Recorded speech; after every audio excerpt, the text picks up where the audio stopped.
เวลาเรามีน้อยฟังเทศก่อนหลังจากนั้นก็ทำพิธีกรรมพิธีเกิดช่วงระยะเวลาจากนี้ไป3 วันที่ยิ่ง2 วัน2 วันครึ่ง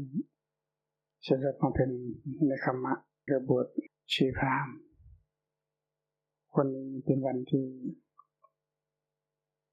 พวกเราน้อมระลึกถึงคุณของพระพุทธเจ้าที่ทำให้เรามีวันนี้ได้ขอพระองค์วางหลักการวิธีการในการทำงานมีครบทั้งหมดหลักการอุดมการณ์วิธีการในเดือน3ก็คือมาระอันนี้คนที่มารวมตัวกัน 1,250 ก็ล้วนเป็นที่พระองค์ปั้นมากับมือหลังจากที่การตรัสรู้แล้ว9 เดือนคือตรัสรู้เดือน6ภาษาเราก็บอกคือวิสาขะนี่เองเรามาดูเจตนารมณ์ถ้าไม่มีเหตุการณ์ในวันนั้นถ้าไม่มีพระพุทธเจ้ามันจะเหลือศาสนาอะไรในโลกนี้อินเดียในสมัยนั้นคนที่เป็นผู้นำทางจิตวิญญาณให้นำไปสู่ความเชื่อเรียกว่าลัทธิใหญ่ๆที่เป็นหลักก็มีแค่6 คนนั่นก็แปลว่าไม่ได้มีพระพุทธเจ้าก็องค์เดียว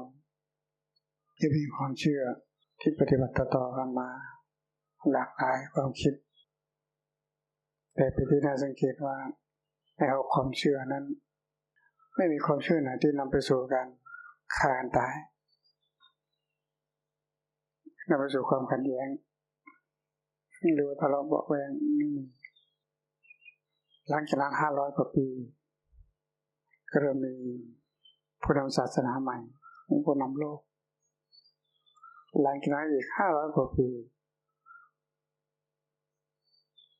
เริ่ม1,000 กว่าปีแล้วก็มีอีกศาสนาใหม่ซึ่งมีอิทธิพลต่อชาวโลกในยุคปัจจุบันเราแค่3 ศาสนาคือพุทธคริสต์และอิสลาม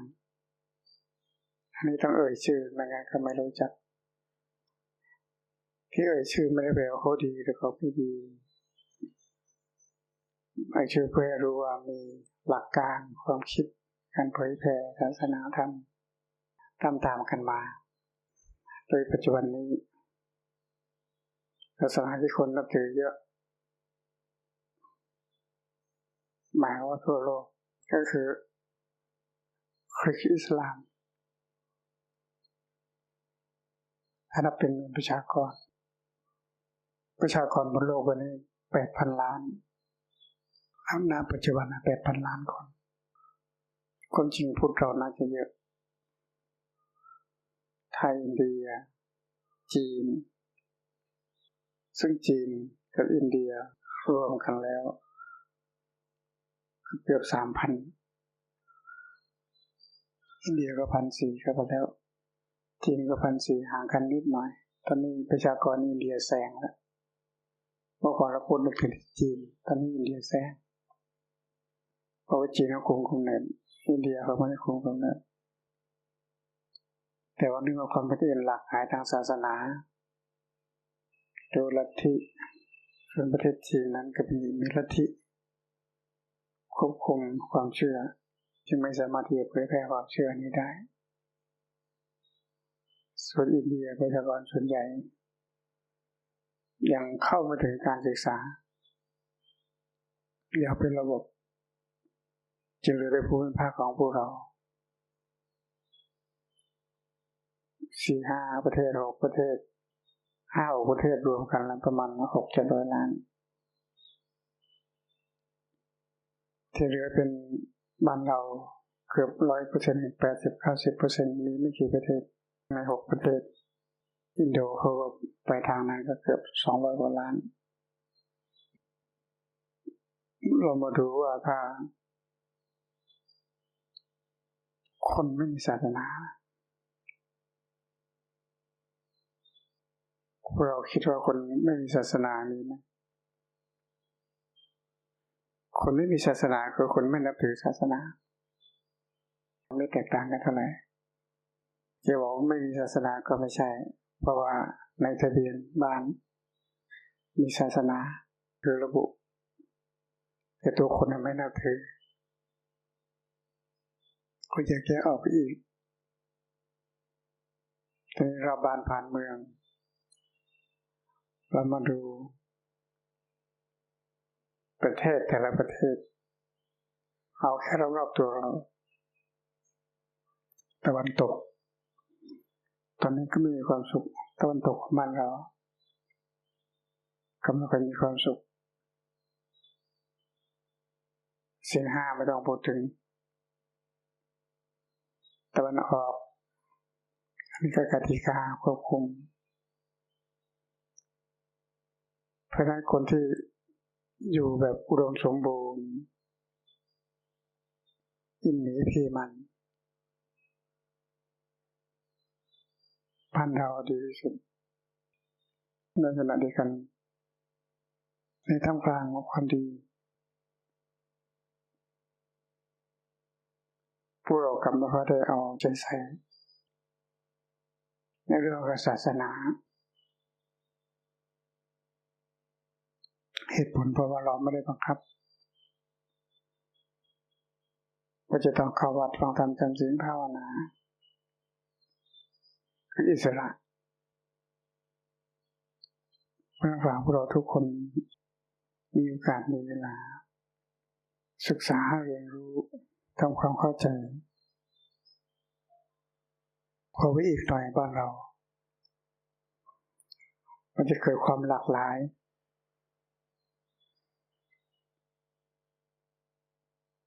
จับต้นชนปลายไม่ถูกแต่ข้อสำคัญคือสื่อชวนเชื่อโฆษณา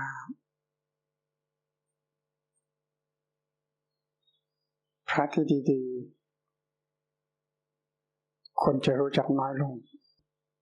ส่วนพระที่เป็นนักแสดงคนจะมีความรู้จักมากขึ้นพระที่เป็นนักแสดงคือพระประเภทไหนคือพระแสดงตนจะมีเพิ่มขึ้นส่วนพระที่เป็นประเภทแสดงธรรมคนก็จะนิยมน้อยลงทีนี้เราลองเลือกดูว่าพระที่แสดงธรรมกับแสดงตนมันแตกต่างกันอย่างไรก็ดูพระพุทธเจ้าเอาพระพุทธเจ้าเป็นเกณฑ์พุทธเจ้าแสดงตนแสดงพระองค์หรือว่าแสดงธรรมคำตอบคือแสดงธรรมไม่ได้แสดงพระองค์ว่าพระองค์เป็นราชามหากษัตริย์จักรพรรดิรวยและที่สำคัญคือพระองค์ไม่ได้สอนให้คนรวย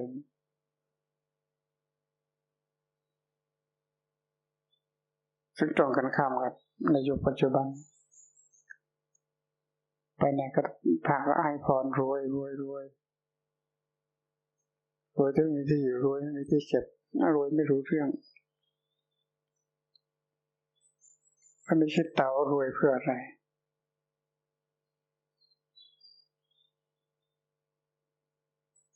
ถึงธรรมชาติของมนุษย์มันมีความโลภเป็นทุนเดิมอยู่แล้วเพราะนั้นองค์ไหนที่สอนลักษณะอย่างนี้ให้พรลักษณะอย่างนี้ก็จะวิ่งเข้าไปหาสุดท้ายคนที่รวยคือพระไม่ใช่โยมมันก็จะเป็นอย่างนี้เราเปรียบเทียบอุปมาอุปไมยหลายเหตุการณ์ที่ผ่านมาก็เพราะว่าความรวยสุดท้ายก็ฆ่าทั้งคนฆ่าทั้งพระความรวยฆ่ากันฆ่าตัวเอง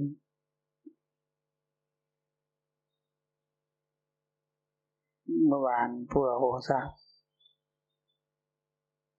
คือเกิดจากพระรวยกันเป็น200 ล้านเกิดจากการยักยอกด้วยพระเห็นไหมเพราะว่าเราไม่ฟังพระพุทธเจ้าผู้เจ้าทิ้งของพวกนี้หมดเลยหันหลังหมดสมบัติที่ทุกคนมองไม่เห็นมีทั้ง4 ทิศของพระองค์กินยังไงก็ไม่หมดเอาของที่มีอยู่ยังไงก็ไม่หมด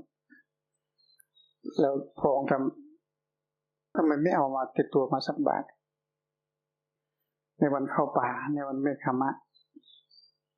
หันหลังเข้าสู่ป่า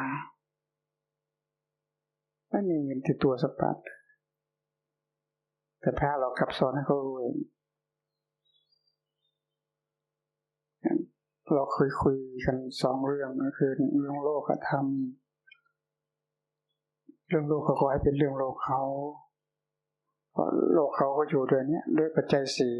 4ตัวแปรของปัจจัย4ก็คือสตังค์ถ้าไม่มีสตังค์ก็แปรสภาพเป็นอย่างอื่นไม่ได้สงครามเกิดขึ้นก็เพราะว่าสตังค์นี่แหละคือผลประโยชน์นี่แหละไม่มีอื่นนอกจากนี้อันนี้คือโลกนะ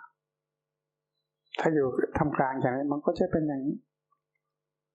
ส่วนฝ่ายธรรมโดยเฉพาะนี่คือเราคือพระองค์ให้สติไปที่ไหนก็ไปให้สติไม่เคยไปเอาสตังค์ไปให้ไปแจกสติคือไปทำให้ทุกคนมีสติจะเรียกว่าพุทโธผู้รู้ผู้ตื่นผู้เบิกบานสิ่งเหล่านี้ไม่เกิดขึ้นกับเราคือผู้รู้ไม่เกิดผู้ตื่นไม่เกิดผู้เบิกบานไม่เกิดสภาพของเราก็เลยเป็นอย่างนี้เพราะฉะนั้นวันนี้เป็นวันที่พระองค์ประกาศหลักการอุดมการณ์วิธีการเพื่อให้พระภิกษุ 1,250 รูปนั้นจริงๆล้วนเป็นพระอรหันต์เท่านั้นเป็นคนที่มีทั้งคุณภาพและก็คุณธรรมทุกรูปใช้เวลาไม่กี่เดือนผลิตบุคคลที่มีคุณภาพเพราะฉะนั้นพวกเราสุดท้ายภายหลังลูกหลานก็อานิสงส์นี้มาอยากให้พวกเราศึกษาจริงๆว่าพระพุทธเจ้าที่วางหลักการนะมีเหตุมีผลจนถึงปัจจุบันก็คือหลักการ3คือ1ให้เราทำบุญถ้าลองง่ายๆอย่างนี้คือทำความดีเนี่ยทำดีโดยประการทั้งปวง2คือเว้นความไม่ดีทั้งหลายจะโดยทางกายทางวาจาทางใจ3ก็คือสำรวจตรวจตราตัวเองคือชำระด้วยศีลอันนี้คือหลักการถ้าใครเข้าถึงหลักการนี้ได้คนนั้นก็คือเข้าใจไตรสิกขาก็คือหลักๆก็คือพูดง่ายๆคือศีลสมาธิปัญญา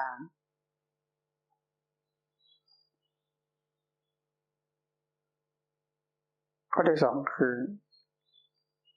อุดมการณ์คือ1เป้าหมายมันต้องมีเป้าหมายนั่นคืออะไรคือพระนิพพาน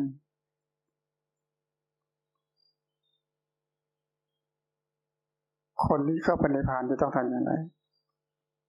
จะต้องไม่เบียดเบียนโดยกายโดยวาจาไม่เบียดตัวเองไม่เบียดผู้อื่นและ4คือต้องไม่ทำให้ผู้อื่นลำบากไม่ทำให้ตัวเองลำบากอันนี้คืออุดมการณ์ หลังจากนั้นก็วิธีการคือเท่าถึงหลักการและอุดมการณ์คือหนึ่งคือต้องมีความอดทนเป็นหลัก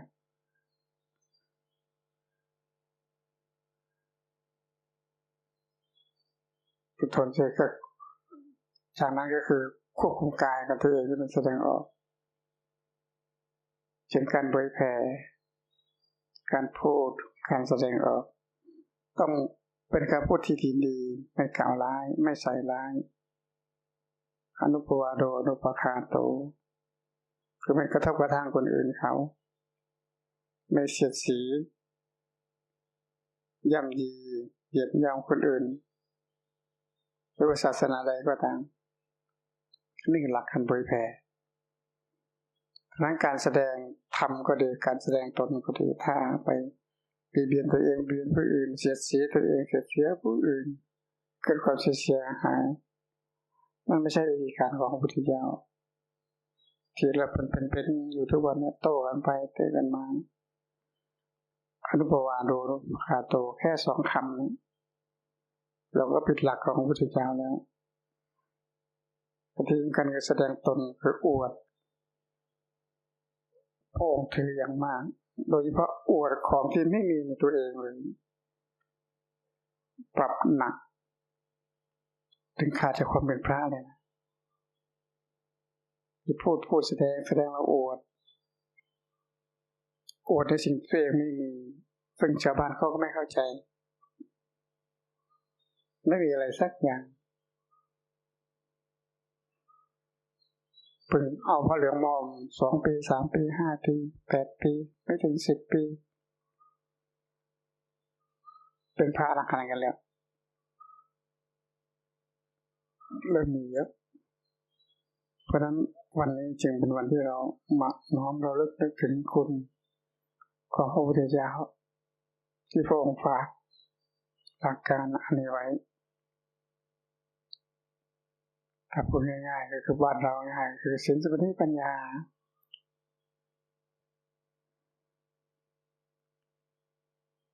หลายเดือนที่ผ่านมาพยายามที่ให้พวกเรามองให้เป็นรูปธรรมเพราะศีลสมาธิปัญญาเนี่ยเราสอนกันมาจนกลายเป็นสัญญาคือความจำส่วนในทางปฏิบัติทำอย่างไรถึงจะเข้าใจหลักการนั้นทั้งที่เป็นรูปธรรมและก็นามธรรมเราจำเป็นตำราส่วนที่เป็นรูปธรรมนามธรรมที่จะต้องปฏิบัติกันอย่างจริงจังในชีวิตประจำวันต้องบอกว่าในชีวิตประจำวันเราเข้าใจหลักการอันนี้อย่างไรและที่สำคัญคือทุกวันในชีวิตของพวกเราทำอย่างไรถึงจะให้สิ่งเหล่านี้หรือว่าเข้าใจสิ่งเหล่านี้เกี่ยวข้องกับสิ่งเหล่านี้จนนำไปสู่การปฏิบัติคือการเห็นที่เป็นรูปธรรมก็ดีนามธรรมก็ดีเห็นนี่คือเห็นด้วยตนเองคนอื่นเราเห็นมาเยอะชีวิตเราแต่ตัวเองมันไม่เห็นต่อให้เกิดมา60 70 80 ปีที่จะเห็นตัวเองจริงๆน้อยอันนี้คือหลักการทำไมถึงไม่เห็นคำตอบง่ายๆก็เพราะเราไม่ดูสั้นๆเราไม่ดูเขาไม่เห็นเมื่อมันไม่เห็นมันก็ไม่รู้ก็คืออวิชชานั่นแหละเพราะท่านไงถึงจะเห็นสิ่งเหล่านี้ด้วยตนเองอาตมาเปรียบเทียบให้ฟังมี3 ภาพ ช่วงเช้าเราจะพูดแค่นี้จบ3 ภาพก็จะลงละเราใช้เวลาทำอย่างอื่นภาพแรกจริงๆอยากจะมีศิลปินนักศิลปินศิลปะมาวาดภาพให้พวกเราดูภาพที่1ภาพที่2ภาพที่3มันจะเห็นภาพรวมวันหลังจะให้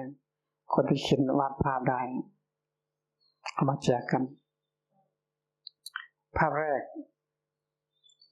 ก็เหมือนแต่พวกเราเนี่ยแต่งตัวหลากหลายเสื้อผ้าอาภรณ์สูงต่ำดำขาวผู้หญิงผู้ชายเด็กเล็กคนชราว่ากันไปอันนี้คือภาพทั่วไปหลากหลายต่างวัยต่างเพศอันนี้คือภาพแรกเรียกภาพทั่วไปภาพที่2ที่เราไม่เคยเห็น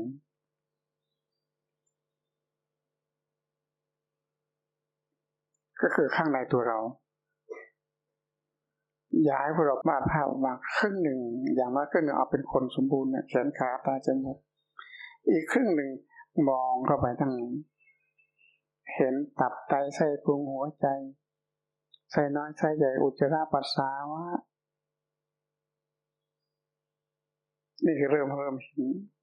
เห็นของจริงในตัวเราซึ่งทุกคนมีแต่ตัวเราได้แต่พลานา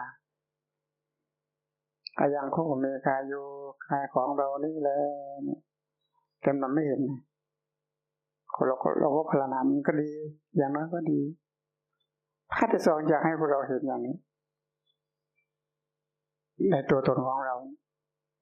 เราจะได้ระมัดระวังไม่ต้องไปกินเยอะกินเข้าไปมันก็จะเป็นอย่างนี้มันเข้าออกไหลเข้าแล้วออกไหลเข้าแล้วออก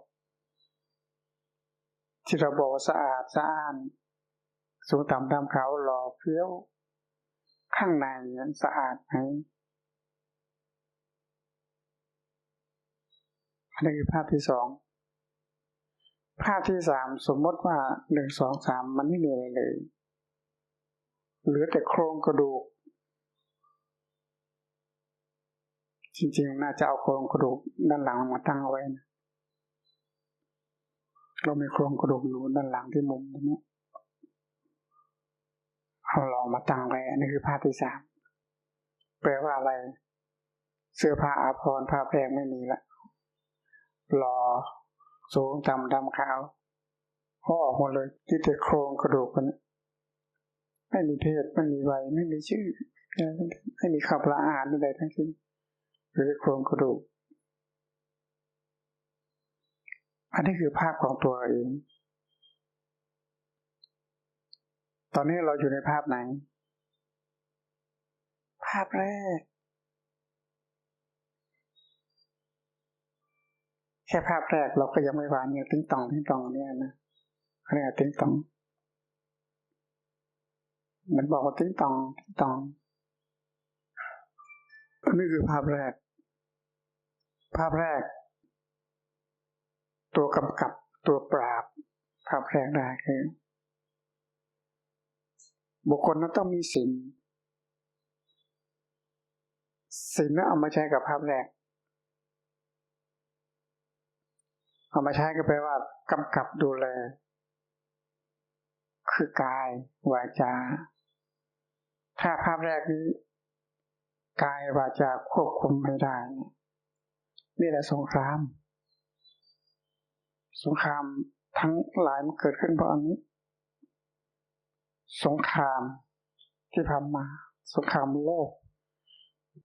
ก็เพราะอันนี้และที่สำคัญคือเราก็มองแค่ภาพแรกตั้งแต่เกิดจนตายติดตาเราแค่ภาพเดียวคือภาพแรกอันนี้แค่ภาพแรกเราก็ไม่ผ่านแล้วภาพแรกนี้กำกับด้วยศีลภาพที่2มองไปข้างในตับไตไส้พุงไส้น้อยไส้ใหญ่กับล้างอาหาร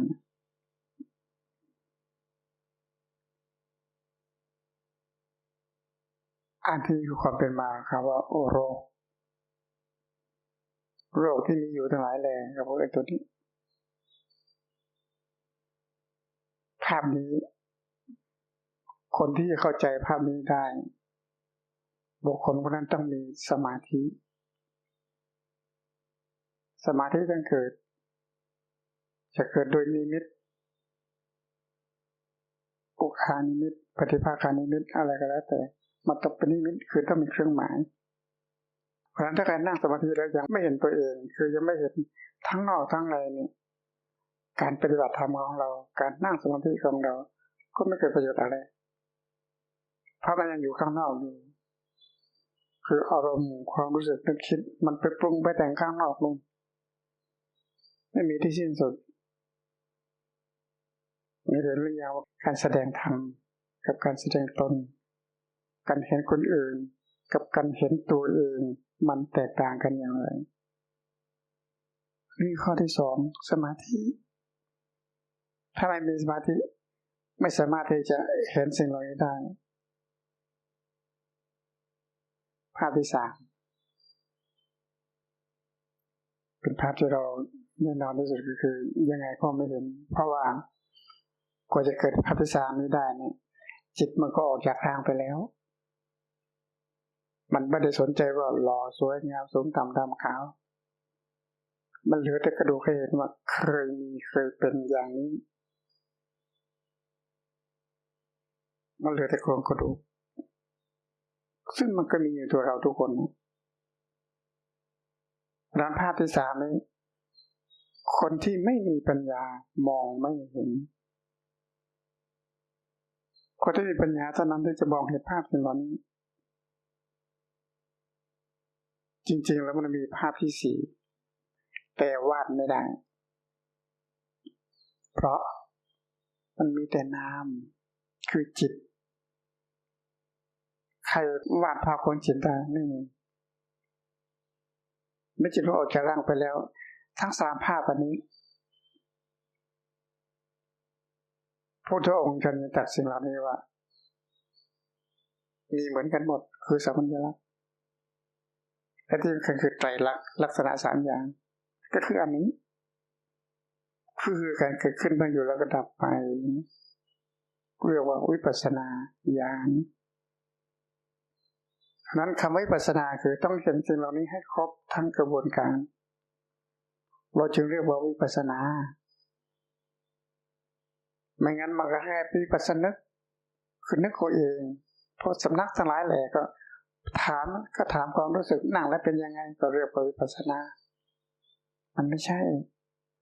วิปัสสนาคือรู้เห็นแล้วก็ปล่อยแล้วก็วางตามธรรมชาติของเขานี่วิปัสสนาหมายความว่าร่างกายของเรานั้นเป็นตามกระบวนการของเขาแต่อย่าลืมไอ้ตัวที่มันไปต่อนะมันยาวนะขอแค่ภาพ1 2 3เรายังนึกไม่ออกเลยเรายังปล่อยเรายังวางไม่ได้แค่ภาพแรกเรายังวางไม่ได้เราจะไม่เข้าใจสุดท้ายก็อุปทานยึดถือซึ่งกันและกันผู้ชายก็ยึดผู้หญิงผู้หญิงก็ยึดผู้ชายสุดท้ายเอาถึงชีวิตเอาถึงตายเป็นข่าวทุกวันก็เพราะภาพแรกอันนี้เรายังไม่เข้าใจภาพที่สองนั้นก็ไม่เกิดเพราะนั้นพวกปฏิบัติธรรมถ้าเข้าใจหลักการอันนี้นี่คือหลักการที่พระเจ้าวางเอาไว้ก็คือศีลสมาธิปัญญาถ้าภาพ3อย่างนี้เราไม่ยังเข้าใจอยู่เนี่ยไปปฏิบัติสำนักไหนก็ไม่ได้ประโยชน์ก็ไม่เกิดประโยชน์เพราะเรามองไม่เห็นภาพทั้ง3อย่างนี้เพราะนั้นถ้าผู้ใดมองเห็นภาพ3อย่างนี้เร็วที่สุดในขณะจิตยิ่งดีหมายความว่าเห็นภาพแรกภาพ2ภาพ3เห็นแล้วต้องจบทันทียิ่งเร็วยิ่งดีนั่นก็แปลว่าถ้าใครยังไม่เกิดปัญญาแล้วจะไปมองเห็นได้ยังไงมีปัญญาไม่เกิดมองไม่เห็นมันไม่ได้เป็นวิปัสสนามันก็ได้แค่วิปัสสนึกคือนึกเอาเองอันนี้คือวัตถุประสงค์ในการปฏิบัติธรรมเพราะฉะนั้นช่วงระยะเวลาที่เรามีอยู่นี้ ก็จะมาศึกษาเรียนรู้สิ่งเหล่านี้เพื่อหนึ่งคือสำรวมเราใช้คำว่าสำรวมคือมาใช้กับภาพแรกกันละสองระมัดระวังในการกินคือใช้กับภาพที่สองภาพที่สองเกี่ยวกับการกินถ้าไม่มีการกินอยู่ไม่ได้ร่างกายเมื่อกินเสร็จแล้วมันก็เป็นของเน่าของเสีย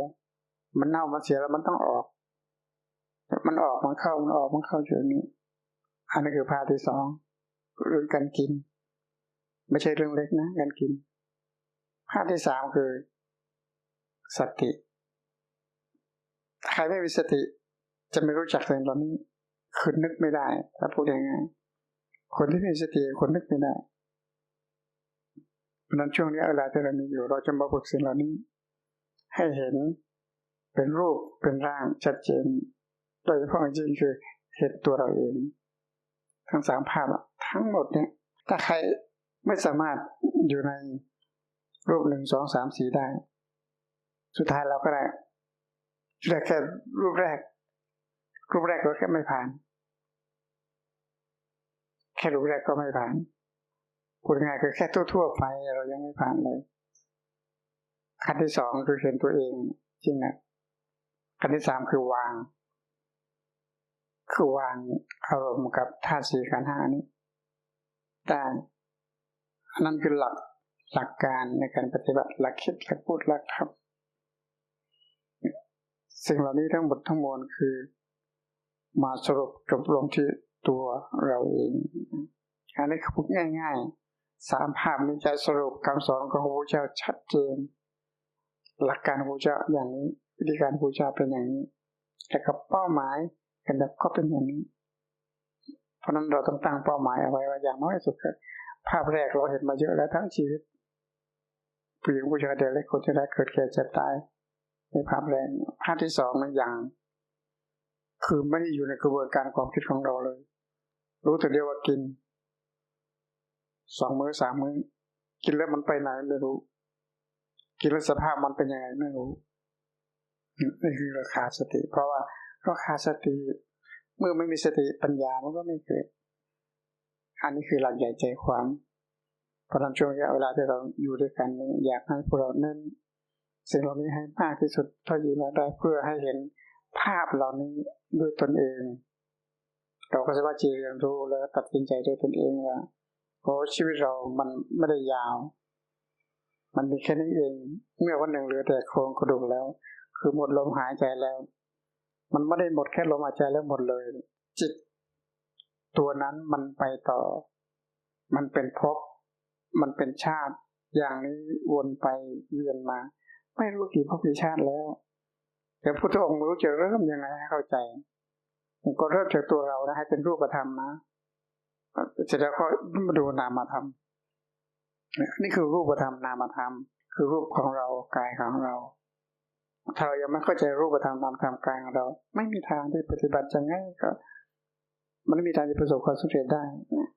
เพราะนั้นการปฏิบัติธรรมของเราเรียกว่าโลกธรรมโลกนั้นก็ทำเพื่อเอาแต่มาก็จะพูดเสมอเรื่องโลกเขาทำเพื่อเอาแต่ฝ่ายธรรมเนี่ยทำเพื่อทิ้งก็คือไม่เอาคือทำแล้วสุดท้ายก็ทิ้งหมดแม้แต่ความดีความไม่ดีมันต้องอยู่เหนือความดีความไม่ดีคือจิตเราต้องเหนือสิ่งเหล่านี้ไม่งั้นมันก็จะติดคือติดดีติดไม่ดีคือมันคล้องอยู่จิตที่มันคล้องอยู่กับดีและไม่ดีเนี่ยจะเรียกว่าสัตตะแปลว่าผู้คล้องอยู่ที่ไหนจนนี้คล้องอยู่ในถ้าอยู่ในกามกับกามภพจะมีรูปกับรูปภพถึงไม่มีรูปที่เป็นอรูปภพก็ชื่อว่าเป็นผู้คล้องคือสัตตะเพราะฉะนั้นถ้าไม่ทำให้มันอยู่เหนือสิ่งเหล่านี้ได้เราก็คล้องอยู่อย่างนี้แล้วพระพุทธเจ้าก็ทำเป็นตัวอย่างพวกเราดูเราหลายรอบก็เพื่อเป็นประโยชน์กับเราให้ฟังแล้วสุดท้ายรูปธรรมนามธรรมก็คือสิ่งที่พระองค์ปฏิบัติมาทั้งหมดเพื่อให้รู้สอนลูกศิษย์ลูกหาว่ารูปธรรมนามธรรม กามที่พระองค์ทำได้คือการดำเนินออกจากกามในวัย29 ปีก็เข้าป่าแล้วได้คัมมะเหมือนที่เราทำนี่การดำเนินออกจากกามคือไม่ใช่สอยกามไม่บริโภคกามในพูดง่ายๆนี้นั่นคือข้อแรกคือการดำเนินออกจากกามเมื่อเราออกจากกามเสร็จแล้วสุดท้ายพระองค์ก็มาเป็นเนคขมะคนนี้เขาเรียกออกจากกามวาระสุดท้ายจริงๆก็คือก่อนที่พระองค์จะปรินิพพานคือดับจิตออกจากร่างพระองค์ก็ทำให้เราดูก็คือเข้าฌานรูปฌานอรูปฌานคือรูปภพกับรูปภพนั่นแหละส่วนที่เป็นกามภพไม่ต้องไปพูดถึงไม่มีแล้วกามภพตัดไปเลยเหลือแต่รูปภพพวกเข้ารูปฌานออกจากรูปฌานอรูปฌานออกจากอรูปฌานสุดท้ายก็ออกแปลว่าพระองค์ไม่คล้องอยู่ในกามภพรูปภพอรูปภพคือจิตเพราะนั้นคำว่านิพพานก็คือเหนือสิ่งเหล่านี้เหนืออยู่รูปภพอรูปภพคือการออกจากสิ่งเหล่านี้คือจิตมันอยู่เหนือสิ่งเหล่านี้ซึ่งต่างกับปุถุชนทั่วไปมันยังคล้องอยู่ในกามคล้องอยู่ในรูปคล้องอยู่ในอรูปคือจิตมันก็ต้องกลับไปวนไปเวียนมาอย่างนี้จะเรียกว่าภพก่อนที่เป็นชาติคือเกิดมันก็มาจากภพแต่เรารู้จักแค่ชาติคือเกิดหูแวะขึ้นมาก็รู้แล้วชาติคือเกิดพอเกิดเสร็จแล้วก็สมมติทั้งหลายแหละที่ตามมาเกิดครั้งแรกก็ไม่มีอะไรภาพแรกภาพที่สองก็เริ่มใส่เสื้อผ้าอาภรณ์เรียนรู้ทำมาหากินเกิดแก่เจ็บตายกระบวนการเข้าไปเรื่อยจนสุดท้ายก็ไม่เหลืออะไรเอาไปเผาเอาไปฝังก็หมดกันแค่นี้หลังจากนั้นก็เราก็ไม่ได้คิดต่อว่าจะไปยังไงเพราะนั้นช่วงระยะเวลาที่เรามีอยู่ก็มาศึกษาเรียนรู้แล้วก็นำไปสู่การปฏิบัติด้วยตัวเองอย่างจริงจังความสำเร็จประโยชน์ตามที่พระเจ้าฝากไว้สั่งไว้ก็คือพุทธังธัมมังสังฆังสนังกัจฉามิมันก็จะครบสมบูรณ์บริบูรณ์ไม่งั้นเราก็ได้แค่ปฏิญาณตนศีลไม่เหมือนกันรับจากพระก็ถือเป็นคนมีศีลแล้วจริงๆแล้วของพวกนี้ไม่ได้เกี่ยวข้องอะไรกับใครเลยเราสามารถทำได้ด้วยตนเองปฏิญาณตนพระพุทธเจ้าพุทธังธัมมังสังฆังอย่างนี้คือการสมาทานศีลก็สามารถทำได้ตนเองได้ง่ายๆอย่างนี้เราก็ชื่อว่าวันนี้เรามาบูชาคุณของพระพุทธเจ้ามาน้อมเรื่องคุณของพระเจ้าพระองค์เป็นต้นแบบเป็นตัวอย่างเป็นบุคคลตัวอย่างที่ดีที่สุดในโลกไม่มีที่ติ